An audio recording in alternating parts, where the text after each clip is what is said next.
জীবনে আর যাই করি না কেন আমরা কিন্তু সবসময় চাই নিজেদের পছন্দের মানুষের দেওয়া জিনিসগুলো যেন সারা জীবনের মতন স্মৃতি হিসাবে থেকে যায়।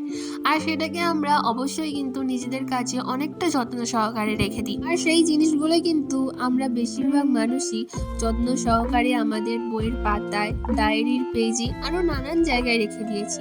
আগে কিন্তু এরকম প্রিজার্ভেশন জিনিসটা ছিল না, আর এখন যেহেতু আছে তাহলে আমরা কেন করব না। দেখো, আমরা যদি একটা জিনিস বইয়ের পাতায় রাখি বা ডায়েরির পেজে রাখি সেটা পরে নষ্ট হয়ে যেতেই পারে, কিন্তু আমরা যদি এরম ভাবে প্রিজার্ভ করে সারা জীবনের মতন রাখি সেটা কিন্তু কোনো দিনই নষ্ট হবে না। আর আজকের ফ্রেমটা কিন্তু অর্ডার করেছিল এক দাদা ভাই, আর দাদা ভাই আমাকে বলেছিল যে এটা অনেক পুরানো ফুল আর আমি যেন এটা সারা জীবনের মতন প্রিজার্ভ করে দিই। দেখো, আমরা প্রত্যেকটা মেয়েরাই কিন্তু ফুল ভালোবাসি, আর সেটা যদি আমাদের নিজের প্রিয় মানুষরা সারা জীবনের মতন প্রিজার্ভ করে ফ্রেম বন্দি করে আমাদেরকে গিফট করে, তাহলে এর থেকে বড় খুশি কিন্তু আর কিছু নেই, যেখানে সারা জীবনের মতো সেটা প্রিজার্ভ থাকবে আর যেটা আমার কাছে স্মৃতি হিসাবে থেকেই যাবে সারা জীবন।